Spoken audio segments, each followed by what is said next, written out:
اللہ الرحمن الرحیم الصلاۃ والسلام علیک یا رسول اللہ الصلاۃ والسلام علیک یا حبیب اللہ الصلاۃ والسلام علیک یا نبی اللہ وعلی آلک واصحابک یا نور اللہ نویت سنت الاعتکاف۔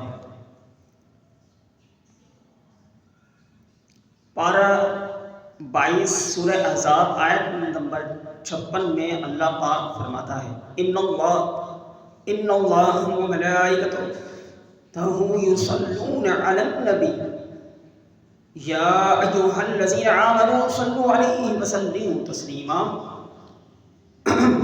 بے شک اللہ اور اس کے فرشتے نبی پر درود بھیجتے ہیں، اے ایمان والو ان پر درود اور خوب سلام بھیجو۔ گوشِ سما حضرت عبدالعزیز دباغی رحمۃ اللہ علیہ فرماتے ہیں جنت کے چاروں طرف جو فرشتے ہیں وہ ہر وقت مکی مدنی محمد عربی صلی اللہ علیہ وآلہ وسلم پر درود پاک بھیجتے رہتے ہیں۔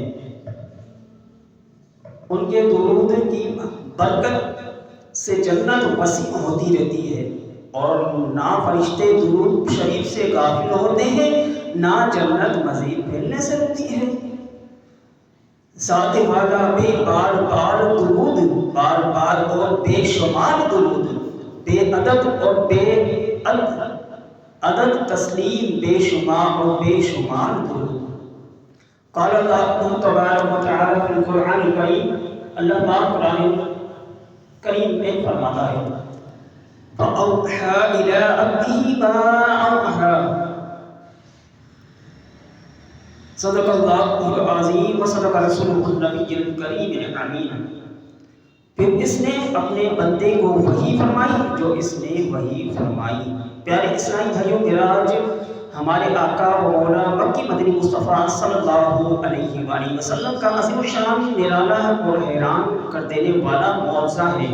آپ صلی اللہ علیہ وآلہ وسلم مکہ پاک سے چلے مسجد اقصیٰ پہنچے، پھر ساتوں آسمانوں اور جنت کی سیر، جہنم کے مشاہدے، اور سب سے اہم یہ کہ رب کائنات کا جاگتی آنکھوں سے دیدار کر کے رات ہی رات میں واپس تشریف لے آئے۔ ابھی بستر مبارک گرم تھا، کنڈی ہل رہی تھی اور وضو کا پانی ابھی بہہ رہا تھا۔ اللہ پاک رحمتیں نازل فرمائے اعلیٰ حضرت رحمۃ اللہ علیہ پر آپ نے بڑی خوبصورت بات کہی۔ فرماتے ہیں عرش کی عقل دم ہے، چراغ میں اسماں ہے، جانے مراد اب ادھر ہائے تیرا مکان ہے۔ شان خدا نہ ساتھ دے ان کے حرام کا وہ باز، سدرہ سے تا زمین جیسے نرم سی ایک اڑاں ہے۔ معجزہ معراج فلسفوں کی سمجھ میں تو کہاں آئے گا، یہ تو وہ مبارک معجزہ ہے کہ عرش بھی حیران ہے، آسمان بھی چکرا رہا ہے کہ اے جان عالم، اے جان تمنا، سات آسمان پیچھے رہے، عرش و کرسی بھی نیچے رہ گئی، اب آپ کا قیام کہاں ہوگا۔ اللہ پاک کی شان دیکھیے، اس رات کے سفر کو قرآن کریم نے سیر فرمایا۔ آپ صلی اللہ علیہ وآلہ وسلم کے ناز و انداز سے سیر کرتے ہوئے چلنے کی رفتار اسپیڈ کا یہ عالم ہے کہ جبریل امین علیہ السلام جو پلک جھپکنے میں سدرہ سے زمین سے سدرہ پہنچ جاتے ہیں، وہ اس رات آپ صلی اللہ علیہ وآلہ وسلم کا ساتھ نہ دے پائے۔ جب ناز و انداز سے سیر کرتے ہوئے چلنے کا یہ عالم ہے تو آپ صلی اللہ علیہ وآلہ وسلم کی تیز رفتاری کا عالم کیا ہوگا۔ تیری وصف بیان ہو کس سے، تیری کون کرے گا بڑائی، اس گرد سفر میں گم ہے جبریل امی کی رسائی۔ تیرے وصف بیان ہو کس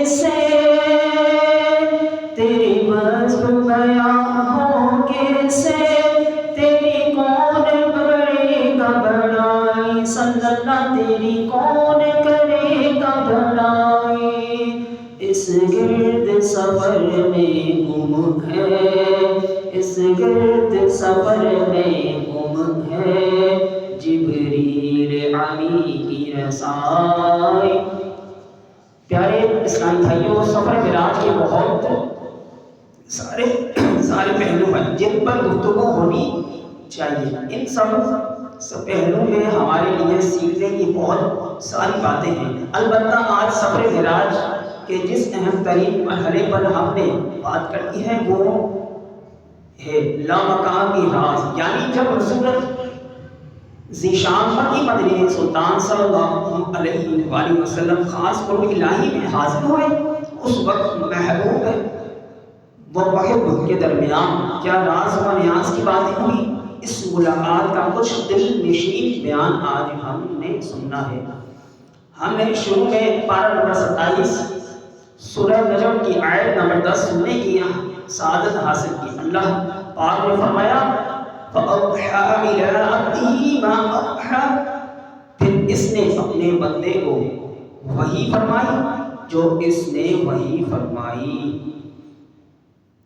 یعنی جب پیارے محبوب صلی اللہ علیہ وآلہ وسلم خاص قرب الہی میں حاضر ہوئے، تب اللہ پاک نے اپنے خاص بندے حضرت محمد صلی اللہ علیہ وآلہ وسلم کی طرف وہ وحی فرمائی جو وحی فرمائی۔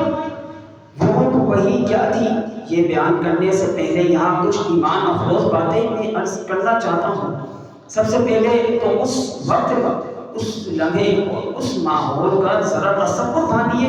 یقیناً ہم تصور میں بھی پوری طرح اس منظر کو نگاہوں میں نہیں لا سکتے، مگر ہم اپنی طاقت کے مطابق نگاہ عشق سے اس منظر کو ذرا سمجھنے کی کوشش کریں۔ پیارے آقا مکی مدنی مصطفیٰ صلی اللہ علیہ وآلہ وسلم سدرۃ المنتہا سے آگے بڑھتے ہیں، عرش الہی کے اجابات ان سے آگے بڑھتے ہوئے خاص قرب کی منزلوں پر پہنچتے ہیں۔ روایت ہے رسول ذیشان مکی مدنی سلطان صلی اللہ علیہ وآلہ وسلم فرماتے ہیں سدرہ سے گزر کر مجھے نور میں ڈالا گیا، میں 70,000 حجابات سے گزرتا ہوا آگے بڑھا، آواز آئی کہ یا محمد ان ربک یصلی، یعنی اے محبوب صلی اللہ علیہ وآلہ وسلم انتظار فرمائیے، آپ کا رب صلاۃ فرماتا ہے۔ آپ صلی اللہ علیہ وآلہ وسلم نے دل ہی دل میں سوچا ابھی یصلی، کیا میرا رب صلاۃ فرماتا ہے؟ فرمایا گیا اے محبوب صلی اللہ علیہ وآلہ وسلم وہ اللہ پاک ہے، وہ اللہ پاک ہے جو خود بھی اور اس کے فرشتے بھی آپ پر صلاۃ یعنی درود بھیجتے ہیں۔ سبحان اللہ، کیا شان ہے مصطفیٰ کی۔ خدا تو بھیجے ہیں صلو و سلام کا خطاب، تم ایسے بیٹھے ہو کیوں بے خبر درود پڑھو، رسول پاک کے حق میں تو یہ بھی تھوڑا ہے جو ان کے نام پہ 8 پہر درود پڑھو۔ پیارے محبوب صلی اللہ علیہ وآلہ وسلم فرماتے ہیں اس کے بعد اللہ پاک نے فرمایا ادنو یا احمد، ادنو یا محمد لیدن حبیب، اے احمد صلی اللہ علیہ وآلہ وسلم قریب آئیے، اے محبوب صلی اللہ علیہ وآلہ وسلم اور قریب ہو جائیے، چاہے کہ حبیب صلی اللہ علیہ وسلم مزید قریب ہو جائے۔ بس اللہ پاک نے مجھے اتنا قرب عطا فرمایا جیسے قرآن کریم میں آیا ہے فَكَانَ قَابَ قَوْسَيْنِ أَوْ أَدْنَىٰ، تو وہ تو 2 کمانوں کے برابر بلکہ اس سے بھی کم فاصلہ رہ گیا۔ مشہور مفسر قرآن مفتی احمد یار خان نعیمی رحمۃ اللہ علیہ فرماتے ہیں 2 کمانیں جب آپس میں ملے تو دائرہ بن جاتا ہے۔ اب منظر گویا یوں تھا کہ نور خدا نے محبوب مصطفیٰ صلی اللہ علیہ وآلہ وسلم کو چاروں طرف سے گھیرے میں لے رکھا تھا اور محمد مصطفیٰ صلی اللہ علیہ وآلہ وسلم اس نور پاک کے بیچ میں تھے۔ اعلیٰ حضرت امام احمد رضا خان رحمۃ اللہ علیہ منظر